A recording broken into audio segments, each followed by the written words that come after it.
Who did this? Hi, friends. Oh, something's making a noise. David is setting up the stream.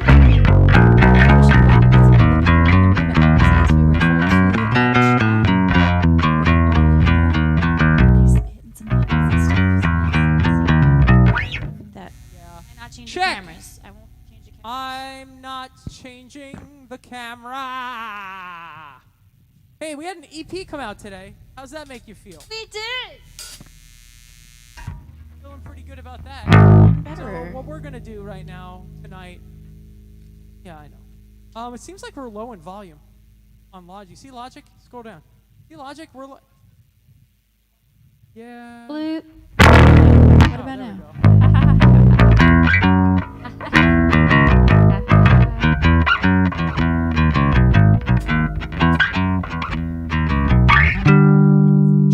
Check. David is coming back. How we doing? Obstacle course is not.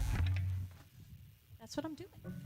That's what I'm doing. No one's joining us on. But listen, I was gonna not really discussing going on the stream that we were talking. Hey Dale. Hey, what spoon ate you? Hey, Paranormal is my life. Let's play the song because people are gonna leave. I went to check to see all the platforms where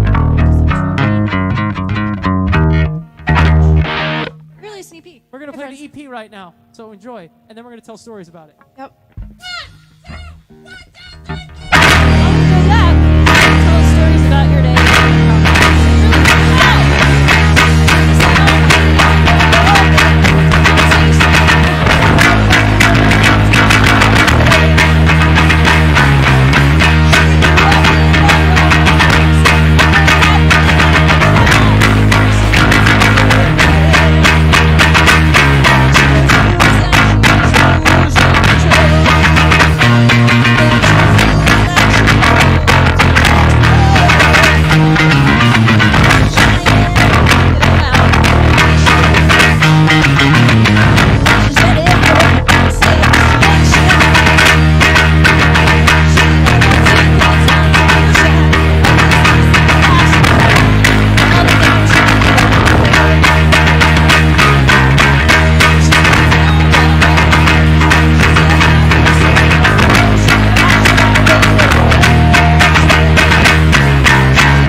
Stop all we can hear is bass. I mean, that big.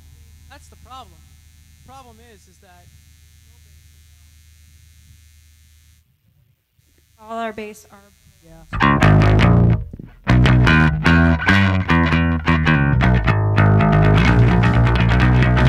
It's not the Steve Van. I know who that is.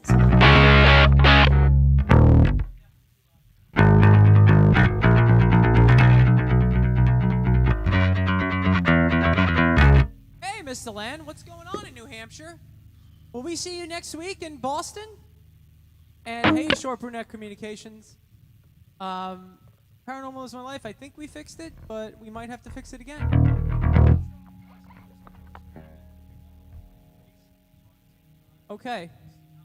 Sure. We're going to play the bass and the guitar at the same time. Let us know how it sounds. 2.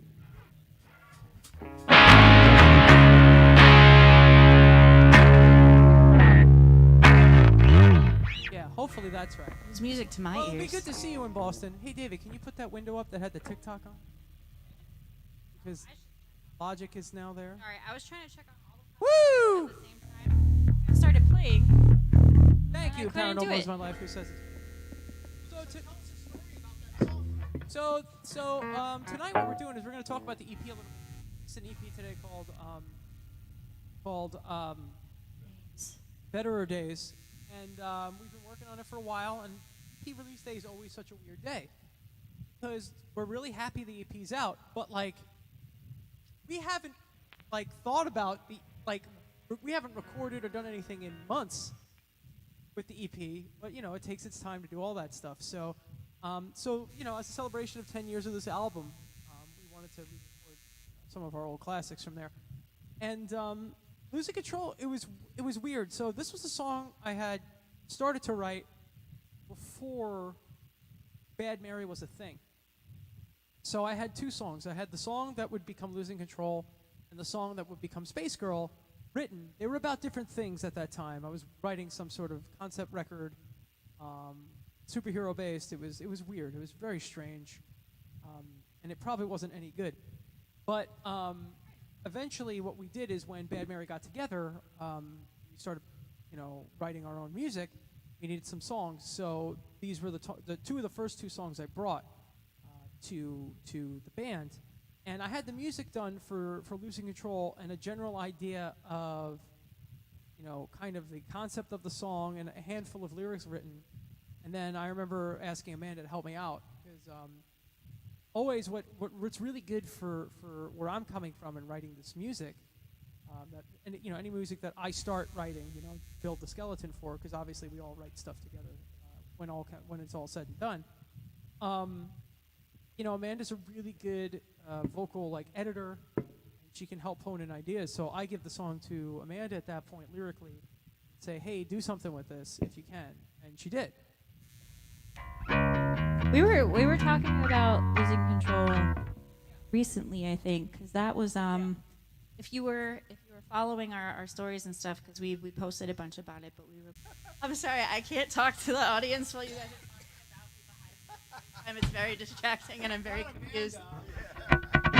Sorry, we're just trying to make it work for you, Amanda. But I'm talking to you like, well, she's coming in and out, but she's talking about this, and I can hear it, so I'm listening to what you're saying while I'm like trying to make sentences, and it's just a lot. We froze anyway. That's okay. Are we back? No. Well, I just wanted to talk about Losing Control because that was the first time I ever wrote lyrics. That's what I was starting to talk about. Was Losing Control. When Mike handed me that song, it was the first time I ever wrote lyrics. And unless Hangover, did we do that first? Might have been first, but that was like the before this EP. I hadn't really written lyrics, and on a personal note, I think for me, the lyrics that I put into Losing Control come from a much more personal place than the lyrics that I put into Hangover. Because although we'll talk about Hangover in a minute, Hangover is also kind of like a heavier song than it appears to be. But it's funny because when we had to like submit some stuff to some of the outlets that have been covering the new EP. We had to like tell them what the songs were about a little bit, and when you do that, you realize that these really kind of like peppy, poppy songs, you know, they got some grit, and they got some grit and rattiness to them, and punkiness to them, and punchiness to them. But a lot of them are about fairly serious things, and they're pretty heavy at the end of it. And I remember like reading some of the comments David put out about Ninja. And like a song that's kind of that silly, in the grand scheme of things, the way it's presented, is actually kind of about something fairly serious. So that's kind of who we are. And thank you for following us. There is no Dana, only Zool. Yay! I believe I know who that is, and I believe we'll be seeing them Friday night. But Amanda, you've always had a phrase about this song. Hold on 1 second. Segue, because I got a new keyboard. You're stepping on that one. I don't want anybody to fall down.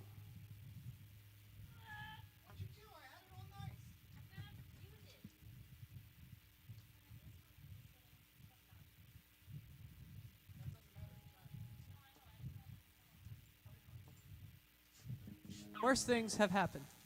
Hi, everyone. All right, so Amanda, tell us about this. This song is, I haven't said this in a real long time. This song's about being drunk yesterday. It's called Hangover. Everybody wants to get drunk, and the boys are looking my house, but I don't want to go face. You're gonna have to deal with that.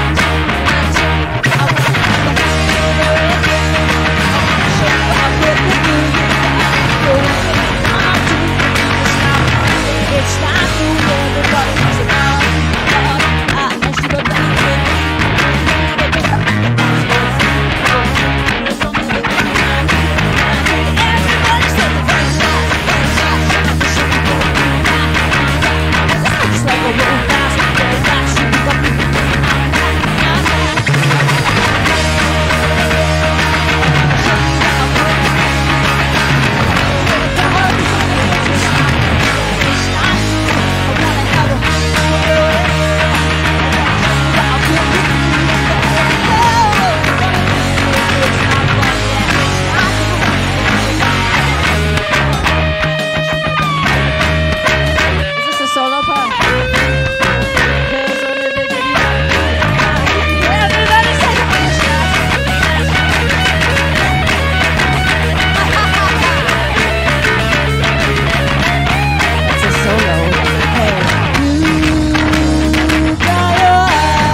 Everybody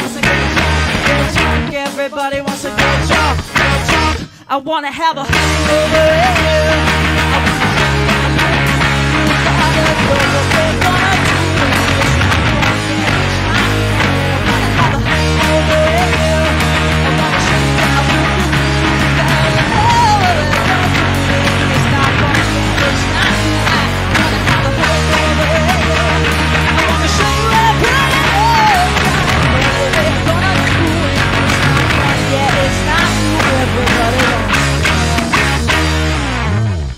What's up, Pickle? Mochi-san, ohayo gozaimasu. Pickle! お元気ですか? 東京はどうですか? Hi. That's, I think, the very first song written specifically for Bad Mary, right? You wrote Losing Control before that. For something I never did. Yes, so, for something you never did. Yeah. Losing And Control. then you brought it, and now it's Bad Mary's song. Yeah, so I wrote that when so Mike, this story. So Mike was like, we were a cover band, and it was going great, getting really good gigs. And then Mike was like, we should write our own music. And I was like, I was in a band in college, and we wrote our own stuff. And once you start writing, it doesn't stop. And it's like, okay, well, let's do it. And this is when we were Madam X. And so I was like, okay. So I wrote that, and that used to be like our sound check song and our test everything with that song. And yeah, I was really happy with it. I remember coming in with that and going, I really like it. I think I tried to add it back in just now, but there used to be a third verse before we cut it. Also. And we were like, and that was one of those, and I think this also, it was a learning moment. I think it also kind of formed some of the other choices, because you would look at the song lengths, and we would listen to it, and it was like, okay. It was like after two verses, I want to play it again. I hear a third verse, I'm like, okay. What would happen is it was verse 1, verse 2, solo, bridge, and then we would have a freaking third verse in there, and we were like, I want this song to be done now. Too many verses. So Dana's asking, there is no Dana, only Zool. Only Zool! Dana's asking, what covers did we do? You know, a lot of the covers we do now were covers we did in those days as well. We used to do the two Blondie songs we always did. We Got the Beat we always did. Yeah, we did Pump It Up for a little while. We did The Idol. We did White Wedding. Yeah. The whole Offspring set once. We did Money once. Yeah, we did do that once. We used to play We used to play My Sharona. We used to play My Sharona. We used to, yeah, dude. Yeah, we always did Next to You. That was always a song we covered. To the point where, like, when we put that on the record, that wasn't the plan. The plan for Killing Dinosaurs was to put Suffragette City by David Bowie on it. And it was decided in the studio that, like, it's all right. I think there's a better one you guys could do. That was Matt who brought that up. And we were like, well, we do this cover of The Police's Next to You. Yeah, and he was like, why are you not covering that one on the record? That's so good. So we did that. Yeah, oh, the outfield, too. We almost did the outfield. But we're missing some. We've covered a bunch of... Mickey we did, which we'll probably do on Friday night. We used to do some matches. Yeah, we used to, the one that we did, Trick Talk, which was, It's Tricky.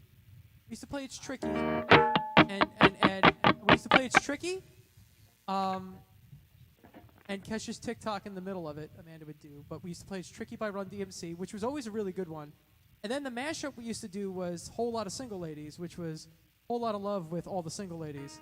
And that actually was really cool. Just playing a whole lot of love. It worked out. David, I think you were listening to it one day.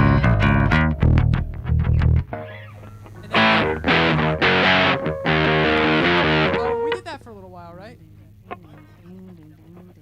Yeah, I don't think we did that as well. Bill, do you remember any other? Oh, Helter Skelter. Oh, shit. Helter Skelter was our closer. Bill, do you remember any others? Yeah, we do. Yeah. Tony Basil. We did Kids in America. Kids in we America. say that.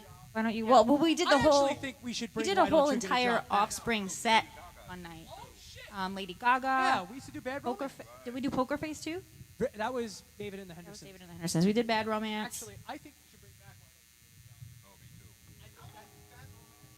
one. 2000, like. Close to 15 years old, Bad Romance?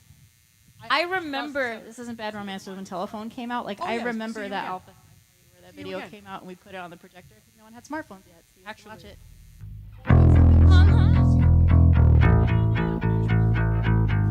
Hash pipe. Got a company hates that it helps me every day. This isn't on the EP. He says that I really gotta lose my chick in the worst kind of way. She sits to the nasty work, she's not to the phone. Give her money every penny. She wants one girl just to stay at home. But my friend, gotta say, I'm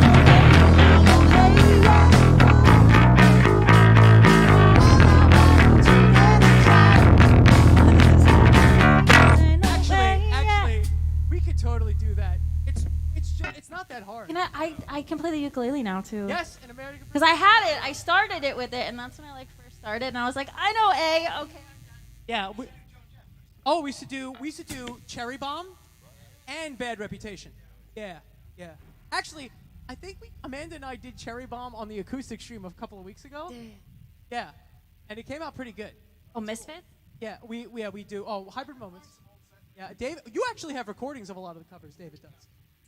So anyway, let's move on to the next song. Hey, Waybug, how's it going? How's Australia?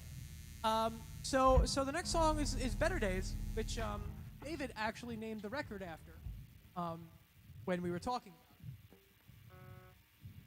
This was kind of like a freak moment, Better Days. It was one of those times where it was like I wasn't trying to write a song. I didn't want to write a song, but like I was sitting on. I picked up my guitar, and I was like sitting on the edge of the bed type situation on like a Saturday morning, and I just started like chomping around.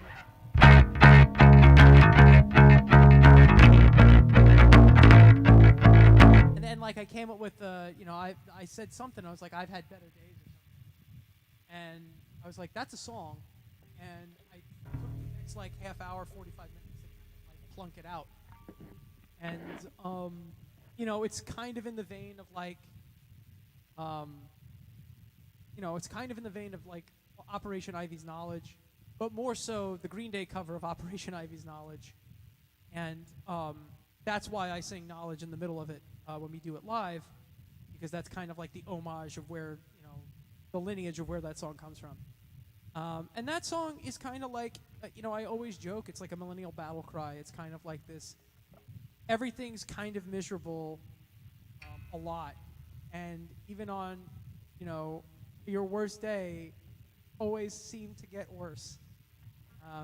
That's why there are lyrics like, everything's kind of shit, and everyone, and you can't, I'm having a terrible day, and I can't turn the lights on because my lights are out, and everyone just goes, well, if you're just positive and all that crap, it'll be fine, and like that's such bullshit.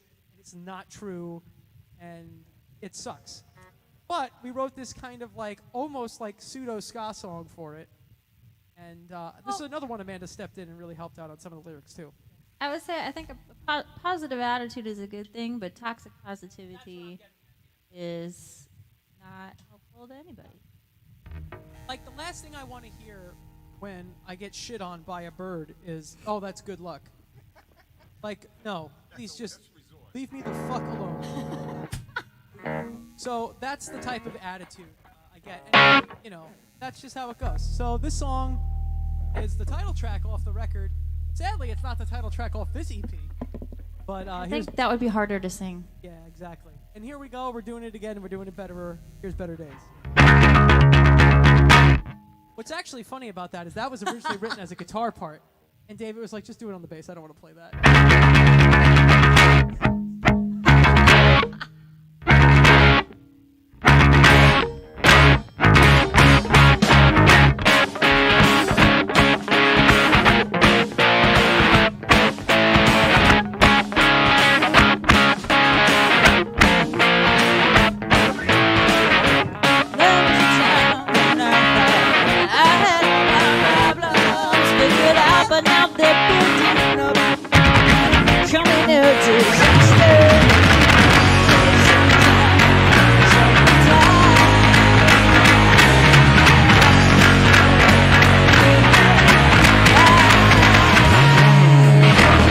Safe to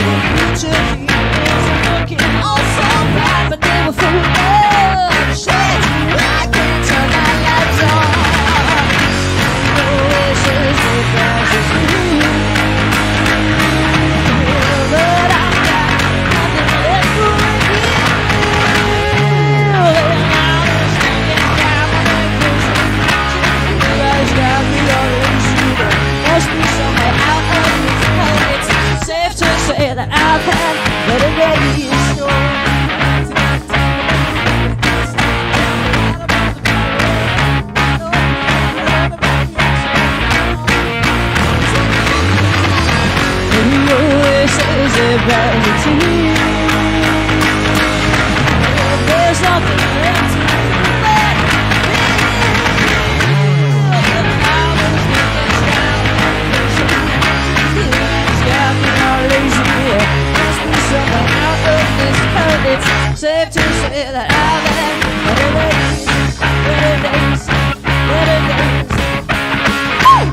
Yeah, that's Better Days. I will say this much too. There is no Dana, only Zool. I understand. I think I know who you are. I hope I'm right. Member of our friends for many years now. Band we've been very good friends with for many years. Bending Over Backwards. Will be playing with us Friday night at Mr. Beery's for our EP release party. We're playing with Hopeless Romantic. It's the first time we're playing with them. They're a band we've known their singer for a long time, and he is now. We knew him from when he was younger, doing theater and stuff like that. I'm very excited to see them. And then it's Jones Crusher. will be performing, who are local legends, and Jones Crusher at Mr. Beery's is always a good time. Yeah, always a really good time. And yep. There are a few bands that dance on the bar at Beery's, and I think they're the one. And then us, and then our friends at Bending Over Backwards, who are awesome and have been just the best for so long. Really happy we were able to get this particular group of bands together on Friday night. So if you're local, please come down. But yeah, no, that song is the reason why I call it like a millennial battle cry is because like keep thinking things are gonna get better and they just don't. And I feel like a lot of we millennials feel that way. So if that takes you out of it for a few minutes, I'm glad. Give you that little vacation. But this EP was funny because we kind of cherry picked the songs from the record that were like the big songs off the record that we had played for years. A lot of these songs are still in our sets. The only song that we left off, I think, that we would have added had we not recorded it previously again before Space Girl, but that's on the Return of Space Girl, so we didn't need 3 versions of Space Girl, because that would just be ridiculous. Yeah. So, but No? See the bubble. oh, I see the bubbles. I'm screaming, being like, yeah, we don't need 3 space girls. I don't.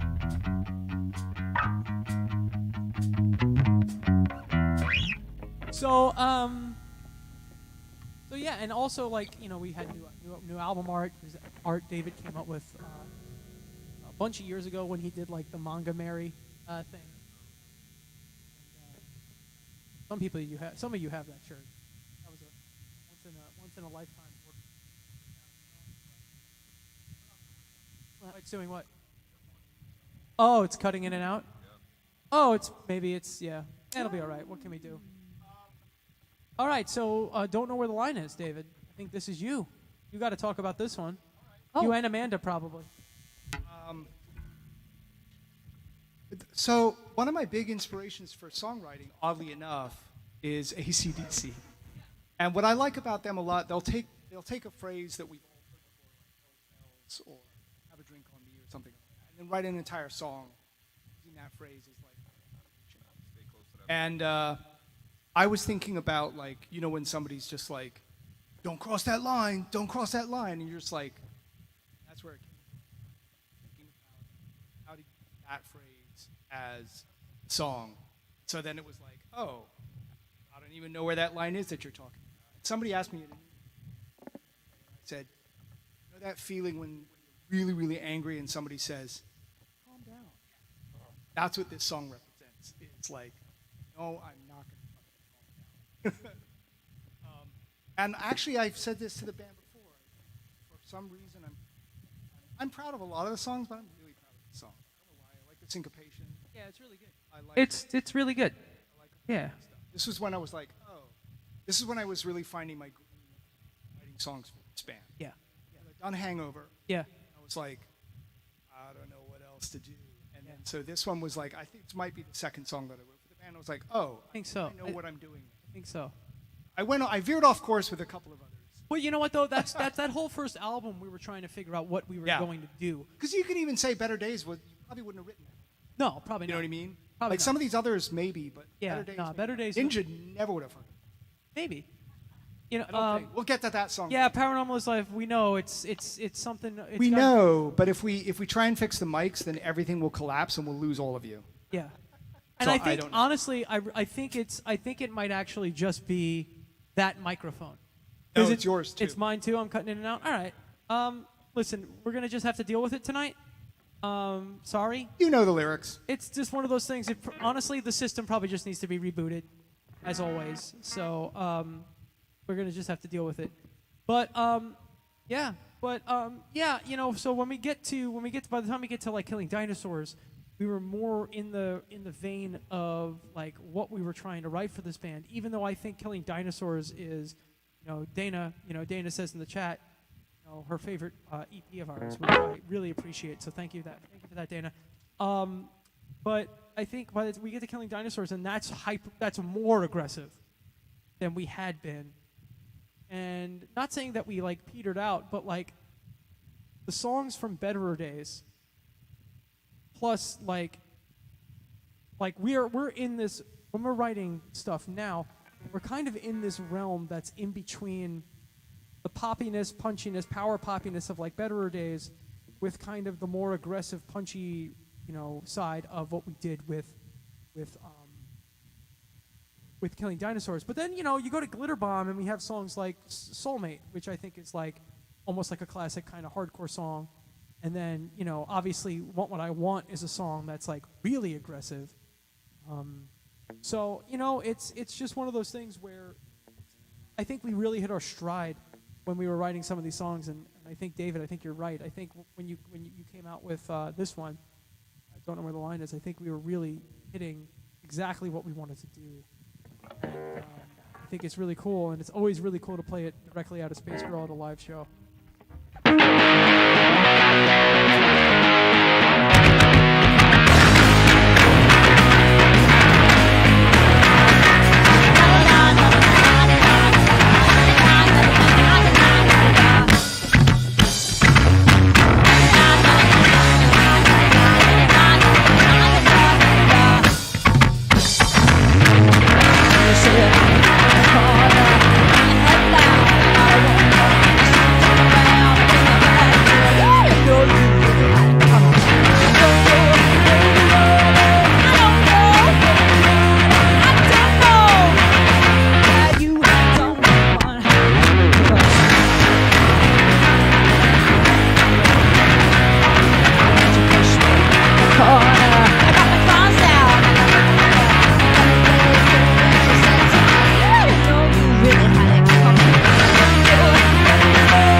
I think that was the first video we put out too. So we went into the Hofstra Black Box to record. I think the plan was to record 2 videos, and and then David found chairs, and we recorded. And then we ended up recording 3 videos. No, wait, or did we record 4? It was Ninja. 4.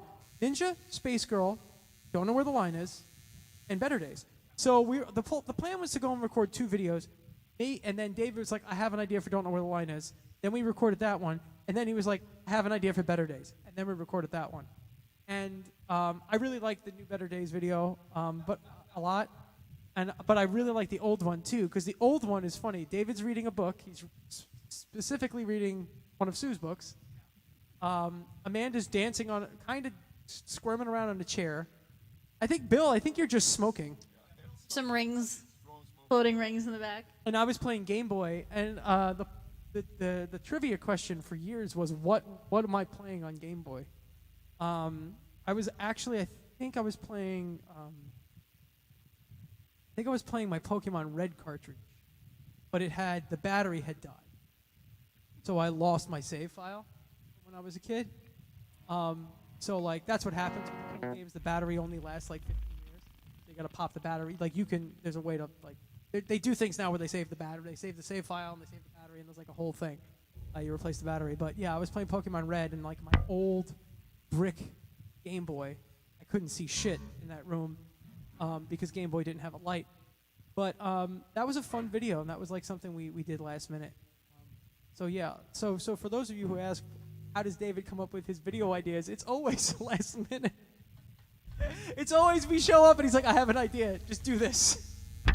Okay, don't wear green. Right. Damn it. Damn it. God damn it, David. All I own is green. Don't wear green. But I love the Don't Know Where the Line Is. I love the original video. It looks so cool. And then like being able to reincorporate that into the new video is so awesome. Yeah, I enjoyed that. I didn't have an idea, and then I walked in. So a student of mine, if you've seen the Don't Know Where the Line Is video, a student of mine, scenery show at Hofstra, a former student. They are now graduated and doing very well. They came back to design this set, and I walked in and was like, oh, and it was projected all over this set. And I was like, oh, we got to do something. So I asked the production manager, and I asked the designer, and I asked the lighting designer, and they all gave us permission to get in there and record a video. Hell yeah. So yeah. I The like- next song is Forget About It, and I have Yeah. a funny story about this song. Yeah, I know what story he's going to tell, too. Also, I do like that watching the new video for Don't Know Where the Line Is, I like that we do the same things. Yeah. Like, When look I back edited at Bill together- at the same no. time. Yeah. When I edited the video together, that's why if you notice, a lot of the time the shot will be on you and then you in the new or in the Yeah. old, and you're doing the same shit. We're doing the same shit, like, without even realizing. same shit as always. Unrehearsed, doing the same shit. Yeah. So, yeah. So we had to do one more song for the album, and I don't know. We just decided it was 12, and we didn't have one, and we were not in this rehearsal space. Because I still had small children who needed to go to bed at night. So we were over at we booked a space. Remember this? Yeah. We booked a space, and I was like, okay, I have this song, and I didn't tell you guys till years later that this song was a response to Meatloaf's 2 Out of 3 Ain't Bad. I didn't tell you at first. But yeah, so 2 Out of 3 Ain't Bad. It's like, I love you, I want you, but there ain't no way I'm ever going to love you. I mean, sorry, I want you, I need you, but I ain't no way I'm never going to love you. And I was like, well, this needs a reply. So that's where the idea for the song came from. And then I was like, well, I'm done with lyrics now. So Amanda, just sing this over and over again. And then we did it, and Mike was like, it needs a solo. And I was like, I really don't want a solo in this song. We're like, write a solo in this song. So this solo comes from me, I'll never forget. We played the song, and he's like, solo! And I just played the same note over and over and again. I was like, and then it stuck. And then that was it. So yeah, this song came out somewhat out of desperation. Yeah. Did have an idea behind it, and it's become like, we have to play this at every. Yep. People love it. This is probably the song we've played the most. One chord. One and a half. And Bill, oh, you know what? I love the drums on this one. I love the drums on all of them. This one's really good, but you got to talk about the drums on Ninja next. We talk about Ninja, but like, Bill, what do you think about Forget About It? I love it. Yeah, bring it back to Bill. Bill's got to share his thoughts. He's just as important as any of us are, because none of us know how to play the fucking drums. And he hasn't said shit yet because we don't have a mic back there, so that's bullshit. So Bill, tell us about Forget About It. No, it's okay.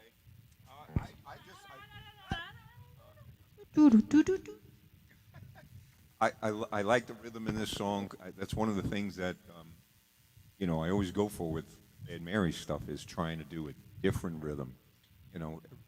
Most of the punk songs you listen to are straight ahead, and they do the same. They do that rhythm.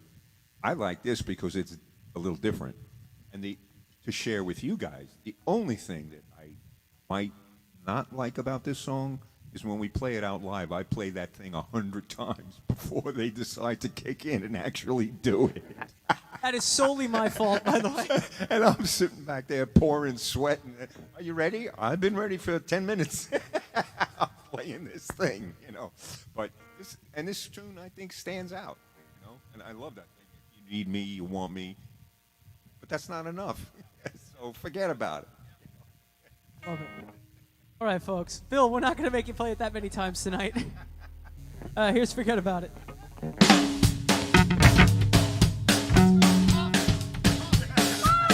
Oh, we're going to get coffee? Okay, you can keep playing until we get back. Great.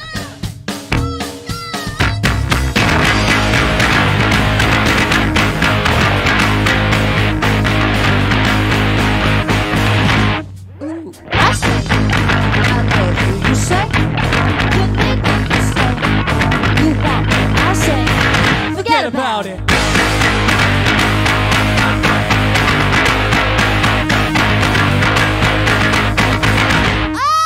I say, I love you.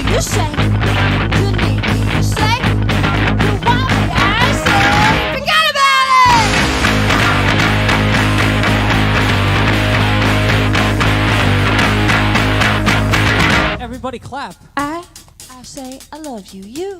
You say you need me. You say you want me. I say hi, Patty. Forget about it. I say I love you. You say you need me. You say you want me. I say forget about it. I say you say you say you want me. I say forget about it. I say I love you. You say you need me.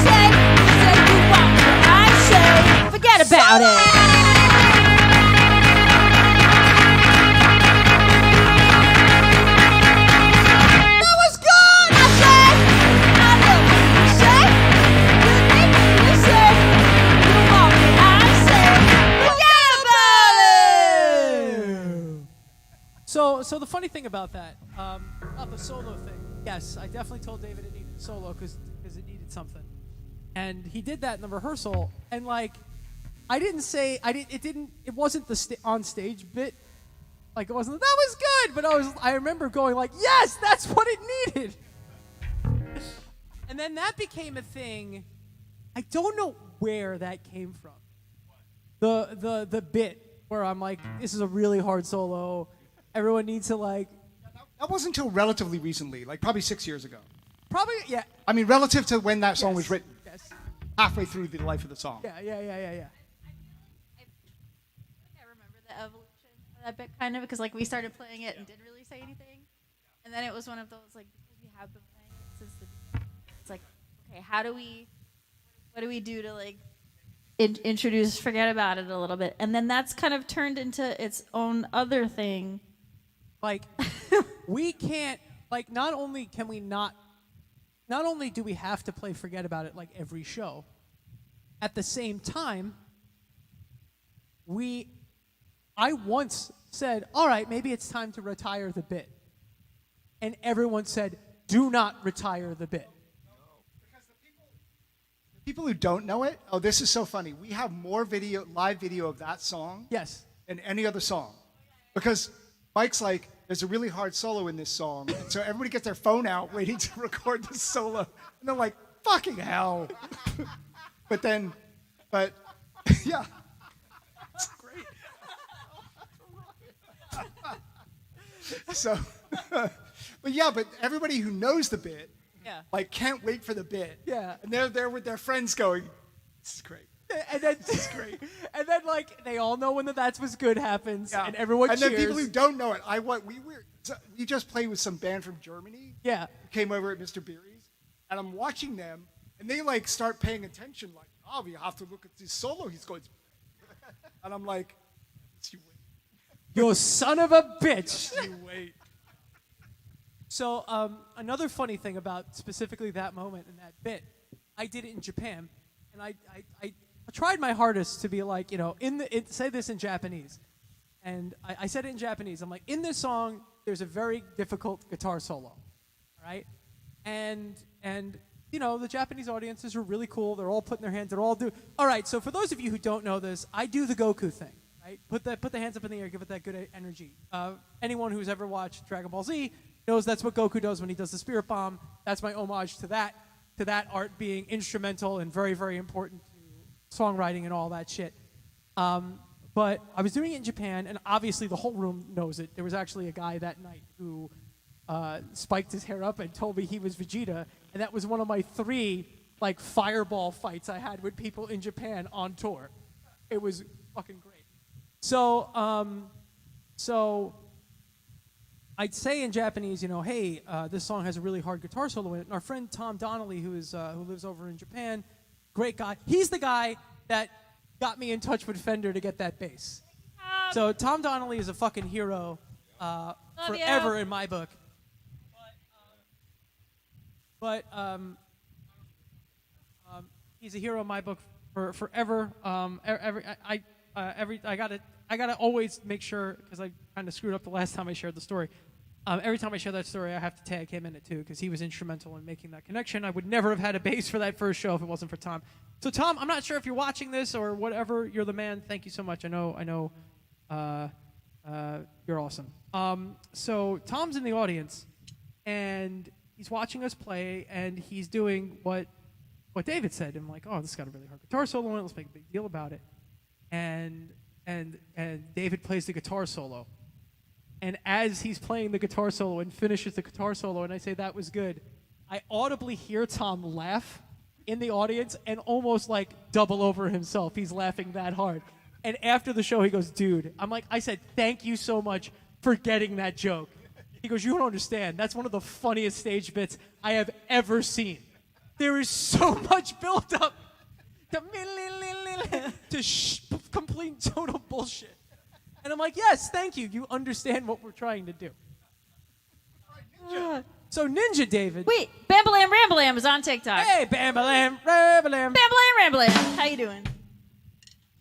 I think we all have a little bit we have to talk about with this song, but David, you got to start. Yeah, so again, I was casting around for song ideas for the first album, and I think this might have been a song, idea-wise, that originated with my band in college, the Turgid, but we couldn't pull it off. Just kind of like the German idea. But I remember when we were recording Better Days, we bring in a song like every couple of weeks or whatever we rehearse it. I was listening to some Public Image Limited. And then I was listening to an album by some stuff by Malcolm McLaren, Sex Pistols manager, and he had a song where Madame Butterfly is playing in the background, opera. And I was like, wow. And I've actually always wanted to design that, but anyway, so it was like, that's a really cool tune. It's really recognizable. And so I messed around with that on guitar, and then I was like, so the story of Madame Butterfly is this American captain goes over to Japan, falls in love with a woman, says, yeah, I'll be with you forever. They have a kid, leaves, says he's coming back, and eventually he comes back, but he comes back now with an American wife. And so Cho-Cho-san is so upset that she commits suicide. I was like, what if she didn't? What if she was like, F you, I'm going to now study and become a ninja and come over to New York and find you and kill you. So that's what it was. And so when the song was Very written, cheerful. New York was 7 million people, Yes. not 8 million. So that's how fast it's growing. So that's what the 7 million people in the song comes from. And then we were online, and I couldn't find enough rhymes for ninja. Yes. So I went on Facebook. I was like, hey, what's rhymes with ninja? And I don't remember everybody, but I remember our friend Kenny, who's a great friend of the band, was like, Sinja. It's like, perfect. I think Sinja is actually my favorite of the rhymes because it's fun to say Sinja. I have to. Too. Ninja's really good. Yeah. Bill, talk about the drums, and then Amanda and I have a couple of things we probably want to say too.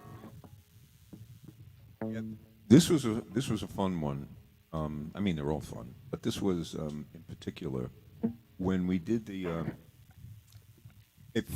For me, drumming wise, it starts out pretty heavy. I'm going along while you guys are coming in, but when we do that first break, that beat is actually that's from James Brown.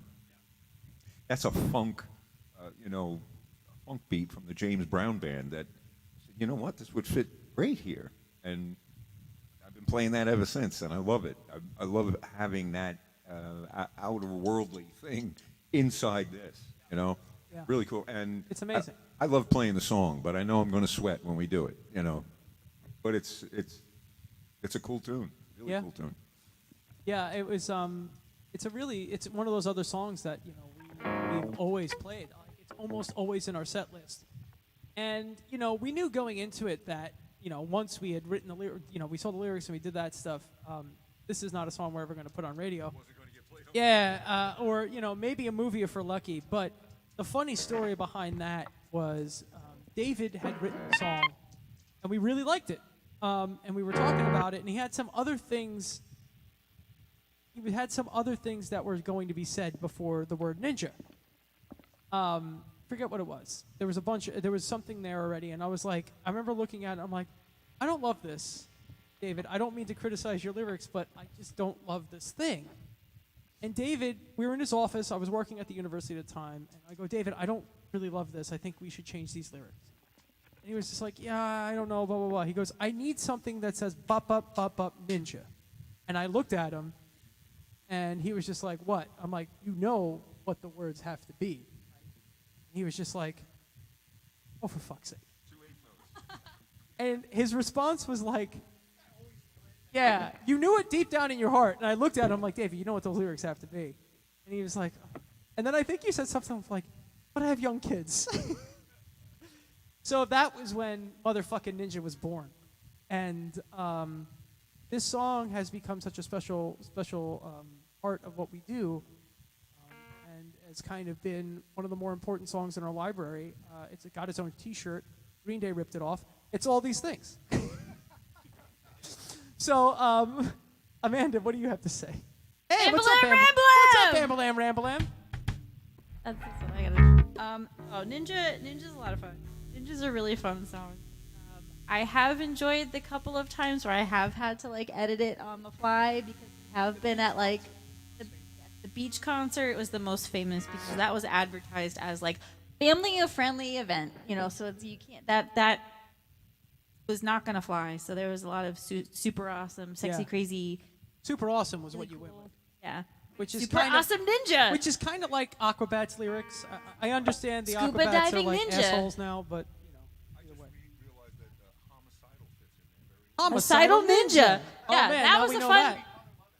We're open to all of that. That was the last stream we all had together. It was like scuba diving ninja, pizza Yeah. making ninja. Well, you know what was one of my favorite things about this though? So we got invited to play at Hofstra for Fall Fest, which is a huge fucking deal. Like that's like one of their big events of the year. And Hofstra was so cool with us. They did an interview So- with us. Who else was on the bill that year?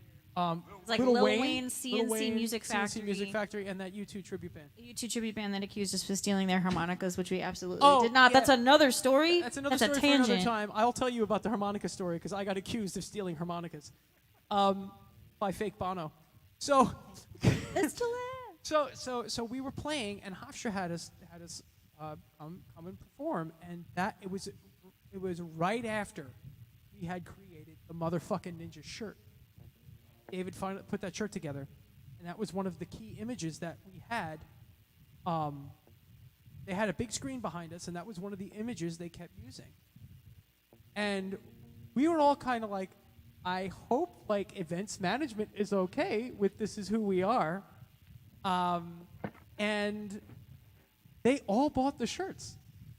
Like all of the people who worked at Hofstra, like the admin at Hofstra bought the T-shirts. Yeah, apparently there was a meeting the next week where almost everybody in the administration was wearing our motherfucking. Yeah. So Hofstra was always really cool to us. They did an interview with us in their magazine. It was just a really cool moment. We're really happy to be a part of that. If anyone from Hofstra is watching right now, we'd love to come back. Thank you. This is Ninja. Oh, and if you ever see us play this live, you might get a sticker thrown at your face. It's one of my favorite parts.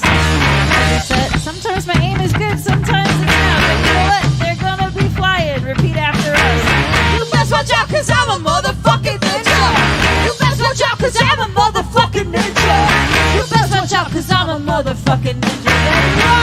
Then 1, 2, 3, 4. Yeah!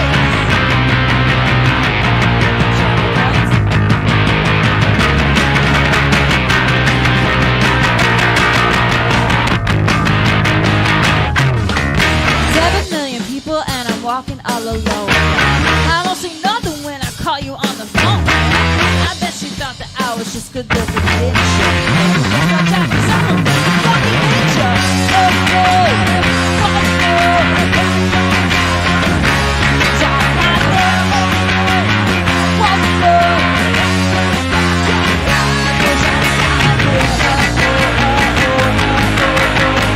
Oh no, just watch me disappear. 7 million people and I'm only watching you. You try to catch me, you know I'm on a move. You get too close to me, you know I'm on a sinja. Well, you best back up, cause I'm a motherfucking ninja. Oh no, because I'm not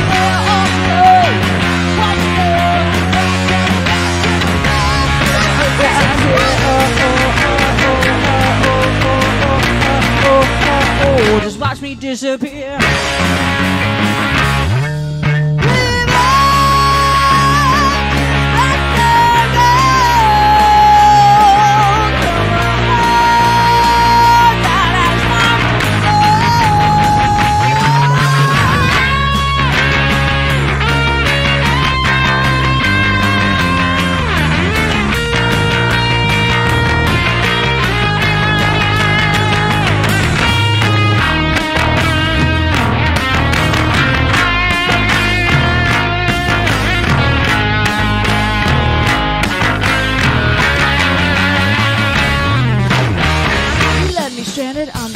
just like a loser. But now I'm back and you know I'm gonna school ya. I'm on a hunch in town, I'm gonna make you ninja. But if you can handle, I'm a motherfucking ninja. Oh no, oh no. Because I'm not real, oh no. Because I'm not real, oh, oh, oh, oh.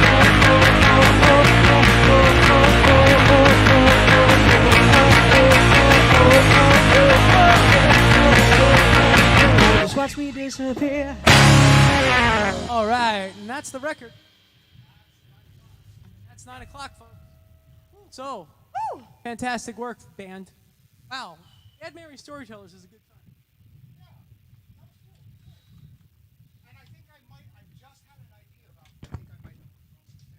Oh yeah, what's that? Oh, okay. Well, I hope it's this. I hope it's something that I'm thinking about. Because if it's not, well, we'll see. We'll see anyone local Friday night. We will be at Mr. Beery's playing EP release show for Better or Days, and then next Wednesday we will be in a week from tomorrow. We will be in Boston at the Middle East Upstairs with Double Star and the Thigh Scrapers and a band called the Stigmatics. So if you're near Boston, please come see us next week. And if you're local, see you Friday. And also, is it happening? Is it this weekend at 94.3 The Shark? Oh, and we will be played on 94.3 The Shark this Saturday night, I believe, at 11 p.m. And then played again on Sunday at 10 p.m. So be sure to tune into 94.3 The Shark. Everything that rocks. Everything that rocks. You can listen to that here, and you can also. Hey! Yeah, if you're. What's up, Dave? Dave Kashida just popped in. David, what's going on? He says, "What's up with?" And what? And it got cut off. What's rock and roll? What's up with rock and roll? State? I don't know. It's cutting the comments off. Yeah, it's cutting your Dave. comments off. Just what's up? Rock and roll. But yeah, on the sidebar here, it's getting cut off of that, but it's showing up over here. I think the Facebook comments aren't showing up on our stream. Dave, I actually reached out to you a couple times. I'm gonna reach out to you tomorrow. I've got stuff for you. So hopefully you're doing good. Dave Kashida is actually awesome. Really helped us out with this Boston game. So all of the praise over there. And yeah, so we'll see you coming up. And a few shows coming up, and then we're back on Long Island after Boston. We're back on Long Island on August 30th. We'll be playing Fergus. Okay, well, I was trying to see if I could watch the. Here we go. Yeah, no, that's where Dave is on Facebook. Okay, hello. Oh, hello. All right, we'll see you all real soon. And yeah, I don't know what Mike said. If you're local, we'll see you Friday. And you can hear 94 Through the Shark on Friday. If you're not local, it's online. Saturday. Don't listen to me. Listen to Mike. Whatever he said. That's probably right. I'll see you soon. And I'm going to hit the button. Hit the button? Gonna hit the button. Okay, bye.